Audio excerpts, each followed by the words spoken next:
Hello friends, welcome to study tricks. दोस्तों, इस lecture series में हम डिस्कस कर रहे हैं रेलवे एनटीपीसी और ग्रुप डी के लिए जनरल साइंस के मोस्ट इंपोर्टेंट क्वेश्चन, जिसमें हम यूथ कंपटीशन टाइम्स की बुक को सॉल्व कर रहे हैं। तो आज हम डिस्कस करेंगे बायोलॉजी का पार्ट नंबर 23। इससे पहले हमने बायोलॉजी के 22 पार्ट बना दिए। अगर आप लोगों ने उसे नहीं देखा है तो उसको देख सकते हैं। इसके अलावा हमने केमिस्ट्री कंप्लीट करा दी है और फिजिक्स के कुछ पार्ट रह गए, उनको भी आप देख सकते हैं। इन सब का लिंक आपको डिस्क्रिप्शन बॉक्स में मिल जाएगा। तो चलिए स्टार्ट करते हैं आज का वीडियो।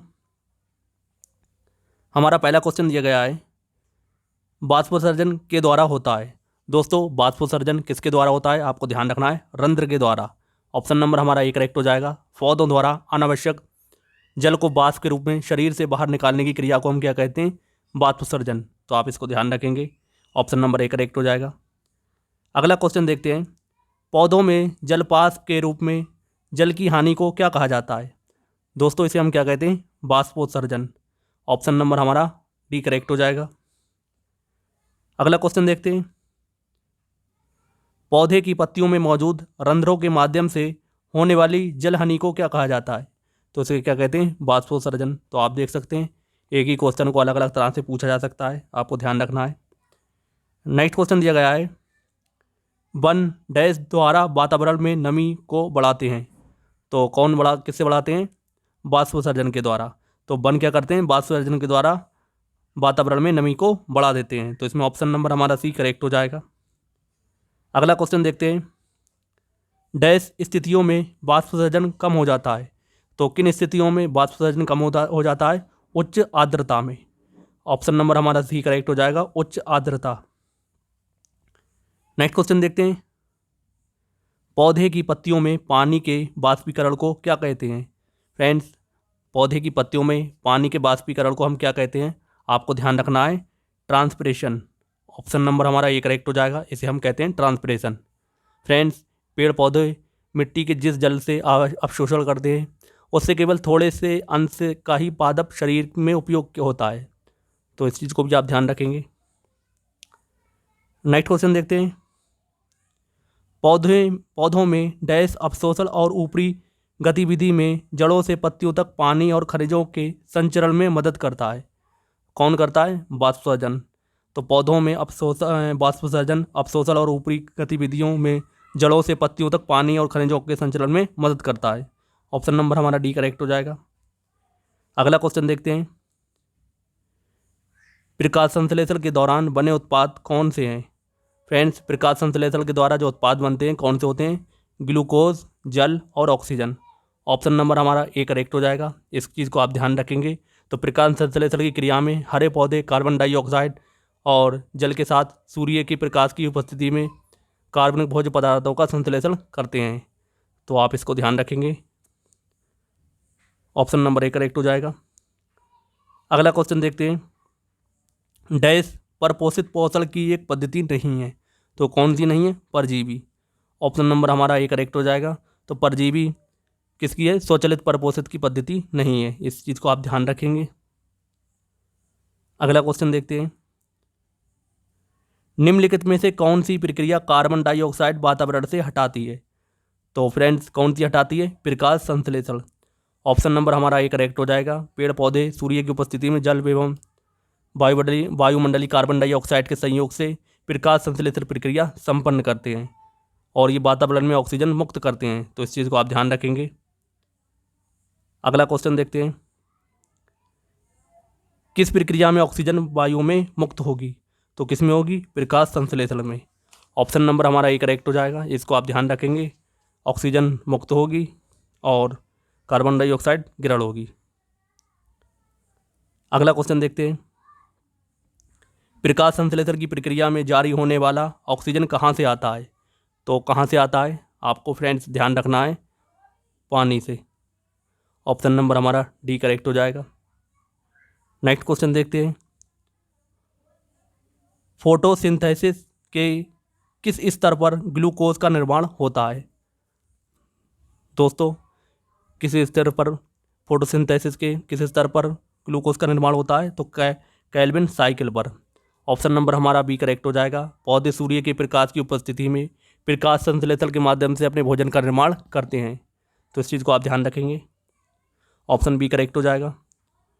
नेक्स्ट क्वेश्चन हमारा डैश फाइटोक्रोम एक प्रशांत रूप है, तो किसका कौन सा है इनमें? P660 क्या है? फाइटोक्रोम का एक प्रशांत रूप है, तो आप इसको ध्यान रखेंगे। ऑप्शन नंबर हमारा इसमें ए करेक्ट हो जाएगा।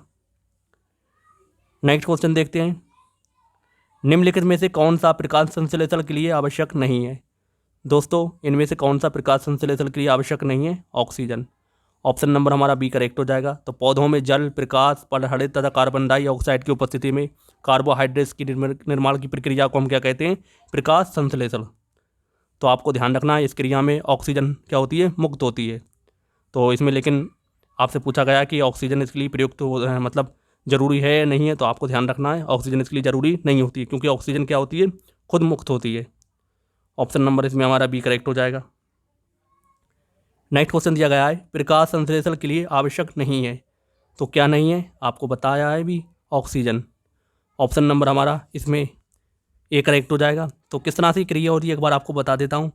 कार्बन डाइऑक्साइड के 6 अणु होते हैं और ये 12 जल के अणुओं के साथ सूर्य की प्रकाश की उपस्थिति में क्या बनाते हैं? Glucose C6। इसका फॉर्मूला होता है ग्लूकोज का C6H12O6। क्या क्या निर्मुक्त होता है? जल और क्या? 6O2 यानी कि ऑक्सीजन। तो आपको इस प्रक्रिया को ध्यान रखना है, ये प्रकाश की उपस्थिति में होता है। तो इसमें ऑप्शन नंबर हमारा ए करेक्ट हो जाएगा। अगला क्वेश्चन देखते हैं, प्रकाश संश्लेषण की प्रक्रिया में पौधे किस ऊर्जा का उपयोग करते हैं? तो इसी क्वेश्चन है, किसका यूज़ करते हैं? सौर ऊर्जा का, यानी कि सूर्य के प्रकाश की उपस्थिति होती है। तो आपको ध्यान रखना है, इसमें ऑप्शन नंबर हमारा ए करेक्ट हो जाएगा।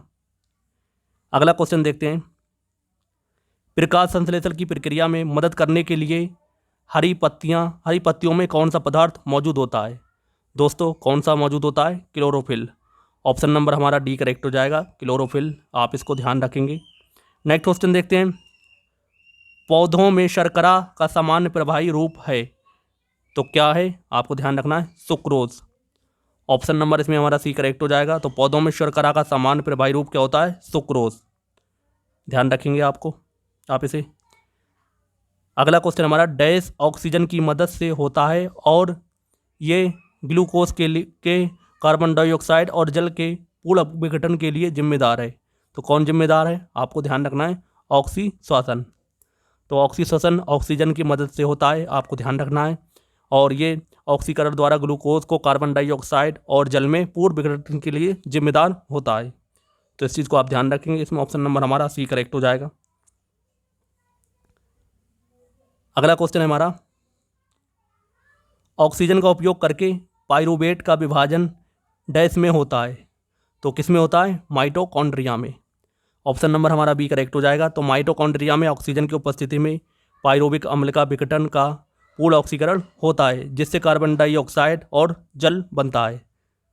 फ्रेंड्स आप इस चीज़ को ध्यान रखेंगे। इस रासायनिक प्रक्रिया को हम क्या कहते हैं? ट्राई कार्बोक्सिलिक अम्ल या TCA साइकिल। तो ये भी आप ध्यान रखेंगे, ये भी एग्जाम में पूछ सकते हैं। अगला क्वेश्चन देखते हैं,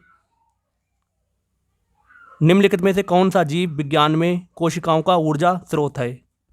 तो कौन सा है? आपको मैंने बताया था अभी, ये वैसे ATP होता है। तो ATP की कोशिका की करेंसी भी कहा जाता है, इस चीज़ को भी आप ध्यान रखेंगे।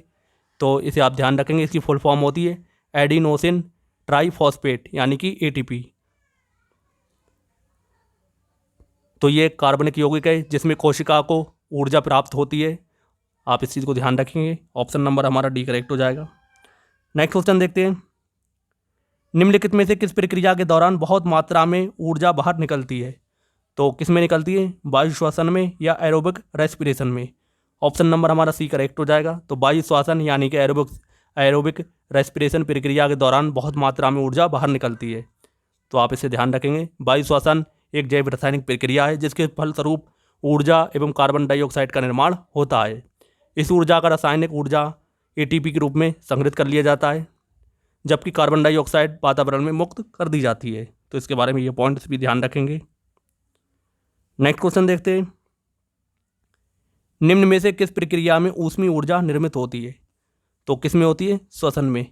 ऑप्शन नंबर हमारा ए करेक्ट हो जाएगा। तो श्वसन एक ऑक्सीकरण क्रिया है जिसमें पौधे में वायु वायु जाने वाले दोस्तों जिसमें पौधे में पाए जाने वाले विभिन्न प्रकार के जटिल कार्बनिक पदार्थों का विघटन होता है। तो इस चीज़ को आप ध्यान रखेंगे। ऑप्शन नंबर हमारा इसमें ए करेक्ट हो जाएगा।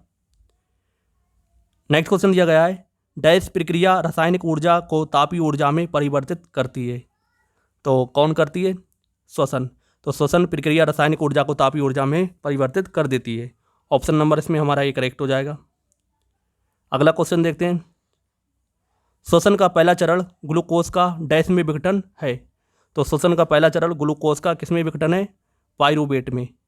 ऑप्शन नंबर इसमें हमारा ए करेक्ट हो जाएगा। तो इस चीज़ को आप ध्यान रखेंगे। ग्लूकोज सबसे सरल कार्बोहाइड्रेट है, आपको ये भी ध्यान रखना है ग्लूकोज के बारे में, और ये जल में घुलनशील है और इसका फॉर्मूला आपको पता ही होगा C6H12O6। तो आप इसे ध्यान रखेंगे। ये ऊर्जा का प्रमुख स्रोत होता है जो काजू, अंगूर, अन्य फलों तथा चुकंदर और ईख में पाया जाता है। तो इसके बारे में ये भी आप ध्यान रखेंगे। अगला क्वेश्चन है हमारा, कौन सा जीव ऑक्सीजन के बिना जीवित रह सकता है? दोस्तों कौन सा जीव ऑक्सीजन के बिना रह सकता है? तो आपको ध्यान रखना है अबायोजीवी। तो आप इसे ध्यान रखेंगे। ऑप्शन नंबर हमारा बी करेक्ट हो जाएगा। ये ऑक्सीजन के बिना जीवित रह सकता है। नेक्स्ट क्वेश्चन देखते हैं, कंस्ट्रक्शन ग्रेडियंट के खिलाफ कोशिका की हलचल को क्या कहा जाता है? दोस्तों क्या कहते हैं हम इसे? सक्रिय परिवहन। ऑप्शन नंबर इसमें हमारा ये करेक्ट हो जाएगा। इसको आप ध्यान रखेंगे। अगला क्वेश्चन देखते हैं, पौधे में पानी का अवशोषण मूल रूप द्वारा एक प्रक्रिया से होता है, वो कहलाती है। तो उसे हम क्या कहते हैं? परासरण। ऑप्शन नंबर हमारा सी करेक्ट हो जाएगा। तो परासरण एक विशेष रूप से एक विभेदक वर्णनात्मक या परागम झिल्लिका के आर पार जल के विसरण के लिए संदर्भित किया जाता है इसको। इसके बारे में ये पॉइंट ध्यान रखेंगे। ऑप्शन नंबर हमारा सी करेक्ट हो जाएगा। अगला क्वेश्चन देखते हैं, पौधे के मामले में मिट्टी से अवशोषित किया गया नाइट्रेट, तो इसके बारे में आपको बताना है, मुक्त नाइट्रोजन में परिवर्तित हो जाता है। तो इसके बारे में ये पॉइंट सही है। तो इसमें ऑप्शन नंबर हमारा बी करेक्ट हो जाएगा। इसको आप ध्यान रखेंगे। तो पौधे के मामले में मिट्टी का अवशोषित किया गया नाइट्रेट मुक्त नाइट्रोजन में परिवर्तित हो जाता है। आप इसको ध्यान रखेंगे। ऑप्शन नंबर बी करेक्ट हो जाएगा। नेक्स्ट क्वेश्चन है हमारा, फाइटो हार्मोन क्या है? फ्रेंड्स फाइटो हार्मोन क्या होता है आपको ध्यान रखना है। तो ये प्रकाश संश्लेषण के लिए इस्तेमाल किए जाने वाला पदार्थ है। तो ऑप्शन नंबर हमारा इसमें सी करेक्ट हो जाएगा। इस हार्मोन का उत्पादन पौधों में होता है, पौधों में ही होता है। आप इस चीज़ को ध्यान रखेंगे। नेक्स्ट क्वेश्चन देखते हैं, डैश हार्मोन के विसरण के कारण पौधे की जड़ की दूसरी तरफ मुड़ जाते हैं। तो किस हार्मोन्स के? तो ऑक्सिन हार्मोन्स के विसरण के कारण पौधे जड़ की दूसरी तरफ मुड़ जाते हैं। आप इसको ध्यान रखेंगे। ऑप्शन नंबर इसमें हमारा ए करेक्ट हो जाएगा। अगला क्वेश्चन देखते हैं, पौधों में बौनापन निम्नलिखित में से किसके उपचार द्वारा नियंत्रित किया जा सकता है? तो किसके द्वारा किया जा सकता है आपको ध्यान रखना है, जिबरेलिक एसिड के कारण, यानी जिबरेलिक अम्ल के कारण। तो ऑप्शन नंबर हमारा सी करेक्ट हो जाएगा। तो जिबरेलिन एक पादप हार्मोन है जिसमें कोशिकाओं के लंबन में वृद्धि होती है। इसका उपयोग बौने पौधे की लंबाई में वृद्धि के लिए किया जाता है, और अगर इसका पूरी तरीके से अभाव रहता है तो पौधे क्या हो जाते हैं? बौने रह जाते हैं। तो आप इसको ध्यान रखेंगे। ऑप्शन नंबर हमारा सी करेक्ट हो जाएगा। अगला क्वेश्चन देखते हैं, वृद्धि हार्मोन कार्य करता है। तो क्या कार्य करता है आपको फ्रेंड ध्यान रखना है, हमेशा विकास प्रोत्साहक के रूप में, यानी कि पौधे में विकास के लिए ये हार्मोन कार्य करता है। ऑप्शन नंबर हमारा डी करेक्ट हो जाएगा। अगला क्वेश्चन देखते हैं, पौधों में सार्वभौमिक प्राकृतिक ऑक्सीजन है, कौन सा है? IA। तो IA लिखा है फ्रेंड्स, ये आपको ध्यान रखना है। ऑप्शन नंबर हमारा डी करेक्ट हो जाएगा। तो ऑक्सीजन सर्वप्रथम मानव मूत्र से निकाला गया। ये प्रायः तने मूल के बढ़ते हुए शिखर पर बनते हैं और वहीं से क्रियाशील भाग में जाते हैं। तो आप इसके बारे में ध्यान रखेंगे। अब IA यानी कि इंडोल 3 एसिटिक एसिड क्या होता है? इसकी फुल फॉर्म एग्जाम में पूछ सकते हैं। Indole 3 acetic acid. Option number इसमें हमारा डी करेक्ट हो जाएगा। अगला क्वेश्चन देखते हैं, निम्नलिखित में से कौन से जानवरों में पाए जाने वाला हार्मोन नहीं है? तो इनमें से कौन सा जानवर मतलब पशुओं में नहीं पाया जाता है? तो ऑक्सिन किस में पाया जाता है? पेड़ पौधों में। ऑप्शन नंबर हमारा बी करेक्ट हो जाएगा। तो ऑक्सिन एक पादप हार्मोन है जिसके कारण पौधों में वृद्धि होती है, तो इसे आप ध्यान रखेंगे, इसे वृद्धि हार्मोन भी कहते हैं। तो इस चीज़ को आप ध्यान रखेंगे, ऑप्शन नंबर बी करेक्ट हो जाएगा। अगला क्वेश्चन देखते हैं, डैश कोशिका विभाजन से संबंधित है। तो कोशिका विभाजन से कौन संबंधित है? साइटोकाइनिन।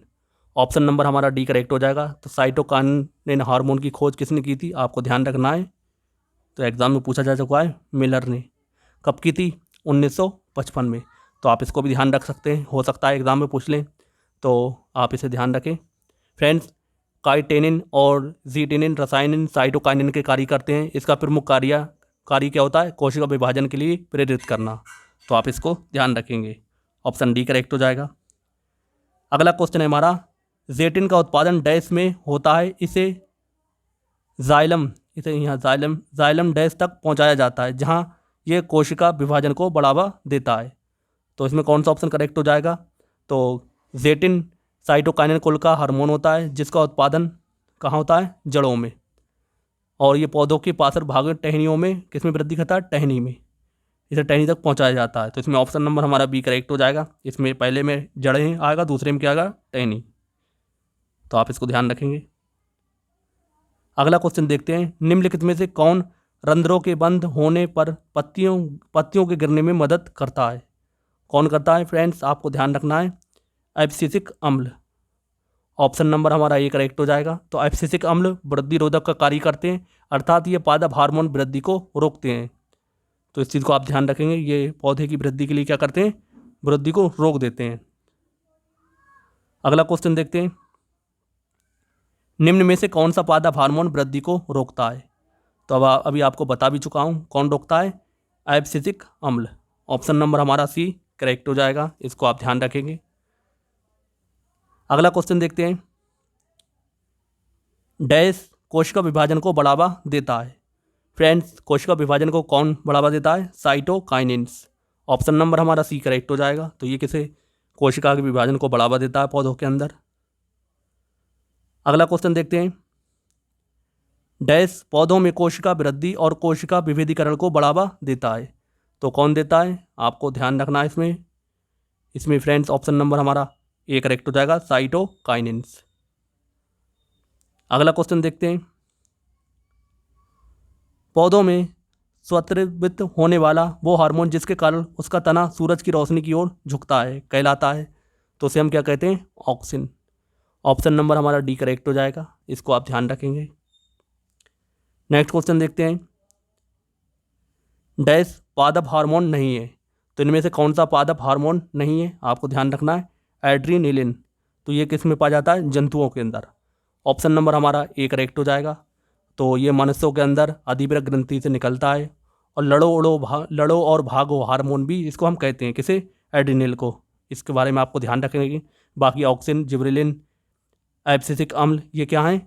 पौधों में पाए जाने यानी पादपों में पाए जाने वाले हार्मोन हैं। तो आप इसके बारे में ध्यान रखेंगे, ऑप्शन नंबर हमारा ए करेक्ट हो जाएगा। अगला क्वेश्चन देखते हैं, अनुवर्तन अधिकांशता दर्शाता है। तो क्या दर्शाता है? किसी पौधे में दिशात्मक विकास को। ऑप्शन नंबर हमारा ए करेक्ट हो जाएगा। तो इसके बारे में आपको ध्यान रखना है। अगला क्वेश्चन देखते हैं, फोटोट्रोपिज्म का क्या अर्थ है? दोस्तों, इसका क्या अर्थ होता है आपको फ्रेंड्स ध्यान रखना है। तो पौधों की विकास की दिशा को बढ़ाना, इसको ध्यान रखेंगे। ऑप्शन नंबर हमारा इसमें ए करेक्ट हो जाएगा, इसे आप ध्यान रखेंगे, पौधों के विकास की दिशा में बढ़ाना। अगला क्वेश्चन देखते हैं, पौधे के किसी अंग की वृद्धि या गति जब किसी विशिष्ट उद्दीपक की ओर होती है तो इस प्रक्रिया को क्या कहा जाता है? फ्रेंड्स, इस प्रक्रिया को हम क्या कहते हैं? तो धनात्मक अनुवर्तन, प्रकाशानुवर्तन। ऑप्शन नंबर हमारा इसमें ए करेक्ट हो जाएगा। तो इसके नाम को आप ध्यान रखेंगे। अगला क्वेश्चन देखते हैं, जब पौधों के भाग की वृद्धि या गति प्रकाश की अनुपस्थिति में होती है तो इस प्रक्रिया को हम क्या कहते हैं? तो इस क्रिया को हम क्या कहते हैं? ऋणात्मक प्रकाशानुवर्तन, यानी कि ये प्रकाश की अनुपस्थिति में हो रहा है तो इसलिए क्या कहेंगे, ऋणात्मक प्रकाश विवर्तन। ऑप्शन नंबर हमारा सी करेक्ट हो जाएगा। अगला क्वेश्चन देखते हैं। कुछ पौधों की जड़ों उपजी और पत्तियों की डैश प्रक्रिया के माध्यम से नए पौधों में विकसित होती हैं। तो किससे होती हैं, वनस्पति प्रचार प्रक्रिया के माध्यम से। ऑप्शन नंबर हमारा सी करेक्ट हो जाएगा। तो आप इसे ध्यान रखेंगे, इसी को इंग्लिश में बोलेंगे प्लांट प्रोपगेशन। प्लांट प्रोपोगेशन, आप इसको ध्यान रखेंगे। इस प्रक्रिया से नए पौधों में विकसित होती है। इस प्रक्रिया से नए पौधे विकसित होते हैं, इसको आप ध्यान रखेंगे, जैसे आलू के पौधे, अदरक के पौधे। अगला क्वेश्चन देखते हैं। पौधे प्रजनन की किस विधि द्वारा उत्पन्न होते हैं जिसे आनुवांशिकीय रूप से जनक के सभी गुण पौधों में होते हैं। तो आपको ध्यान रखना है किस में होती हैं, वर्दी जनन में। तो पौधे जिस विधि से होते हैं तो उनके अंदर सभी गुण होते हैं वर्दी जनन में। आप ध्यान रखेंगे, ऑप्शन नंबर हमारा ए करेक्ट हो जाएगा। अगला क्वेश्चन देखते हैं। निषेचन के बाद डैश बीज में विकसित हो जाता है। तो निषेचन के बाद बीजांड बीज में विकसित हो जाता है। तो आप इसको ध्यान रखेंगे, ऑप्शन नंबर हमारा सी करेक्ट हो जाएगा। अगला क्वेश्चन देखते हैं। प्रजनन की निम्नलिखित विधियों में से किसका उपयोग एक कोशिकीय जीवों द्वारा किया जाता है। दोस्तों, एक कोशिकीय जीवों में कोशिका विभाजन अथवा विखंडन द्वारा, आपको ध्यान रखना है, विखंडन द्वारा नए जीवों की उत्पत्ति होती है। तो आप इसको ध्यान रखेंगे, ऑप्शन नंबर हमारा ए करेक्ट हो जाएगा। अगला क्वेश्चन देखते हैं। तने के जरिए डैश फैलता है। तो तने के जरिए कौन फैलता है, गुलाब। ऑप्शन नंबर हमारा बी करेक्ट हो जाएगा। तो गुलाब का पौधा कायिक प्रवर्धन द्वारा अपने तने से ही नई संतति यानी पौधा उत्पन्न कर देता है। तो आप इसको ध्यान रखेंगे। अगला क्वेश्चन है, एक पौधे में इनमें से क्या एक चीज बीज में परिवर्तित होता है। तो क्या होता है, बीजांड। तो एक पौधे में इनमें से क्या चीज में बीज परिवर्तित होता है, बीजांड में। ऑप्शन नंबर हमारा डी करेक्ट हो जाएगा। अगला क्वेश्चन देखते हैं। पार्थेनोकॉपी को किसके रूप में परिभाषित किया गया है। तो किसके रूप में परिभाषित किया गया है, निषेचन के बिना फलों के विकास के। ऑप्शन नंबर हमारा डी करेक्ट हो जाएगा। तो निषेचन के बिना फलों के विकास को हम क्या कहते हैं, पार्थेनोकॉर्पी। तो आप इसको ध्यान रखेंगे। फ्रेंड्स, ये अलैंगिक जनन का एक प्रकार है जिसमें अंड यानी कि एग में नर युग्मक के संयोजन के बिना ही भ्रूण का विकास हो जाता है। तो आप इसको ध्यान रखेंगे। इसमें उदाहरण आप ध्यान रखें, जैसे क्रेपिस या पार्थेनियम। तो ये एग्जाम में क्वेश्चन आए हुए हैं, तो इसलिए आपको ध्यान रखना है, पार्थेनोकॉर्पी क्रिया से इनका विकास होता है। ऑप्शन नंबर हमारा डी करेक्ट हो जाएगा। फ्रेंड्स, ये था यूथ कंपटीशन बुक का बायोलॉजी का पार्ट नंबर 23। आई होप आपने सारे क्वेश्चन की प्रैक्टिस अच्छे से की है। तो उम्मीद करता हूँ आपको आने वाले एग्जाम में ज़रूर हेल्प मिलेगी। फ्रेंड्स, अभी रेलवे के जो वीडियो हैं वो आपको नहीं मिल पा रहे हैं क्योंकि रेलवे के एग्ज़ाम की कोई डेट अभी तक फिक्स नहीं हो पाई है। तो इसलिए मैं भी इस और ज़्यादा ध्यान नहीं दे रहा हूँ। तो अगर जैसी डेट आती है वैसे ही हम और कोई अच्छी बुक स्टार्ट करेंगे। फ़िलहाल तो हम खान सर की न्यूमेरिकल की बुक सॉल्व करा रहे हैं, आप उनके लेक्चर्स देख सकते हैं क्योंकि न्यूमेरिकल बहुत ज़्यादा पूछे जाएंगे। अगर आप ग्रुप डी का भी एग्ज़ाम देंगे या NTPC CBT 2 का एग्ज़ाम देंगे तो आपको अच्छे खासे न्यूमेरिकल मिलने वाले हैं। तो उसमें मैं आपको डेली तो नहीं, दूसरे दिन आपको एक सेट प्रोवाइड करा रहा हूँ। आप उसकी प्रैक्टिस अच्छे से करते रहें और सारे क्वेश्चन को पहले खुद सॉल्व करके देखें ताकि आपको जो उसका सही मेथड पता लग सकेगा। ऐसा नहीं है कि मैं क्वेश्चन का केवल उसमें आंसर बता रहा हूँ, आपको सारे क्वेश्चन का सॉल्यूशन भी बता रहा हूँ जिससे आपको बहुत ज़्यादा हेल्प मिलेगी। तो आप उसको देख सकते हैं। और अगर आपको कोई और बुक स्टार्ट करवाना है रेलवे के लिए तो आप मुझे कमेंट करके बता सकते हैं, मैं उस बुक को स्टार्ट कर दूँगा। तो मिलते हैं फ्रेंड्स नेक्स्ट वीडियो में नए प्रैक्टिस सेट के साथ। तब तक के लिए जय हिंद, जय भारत।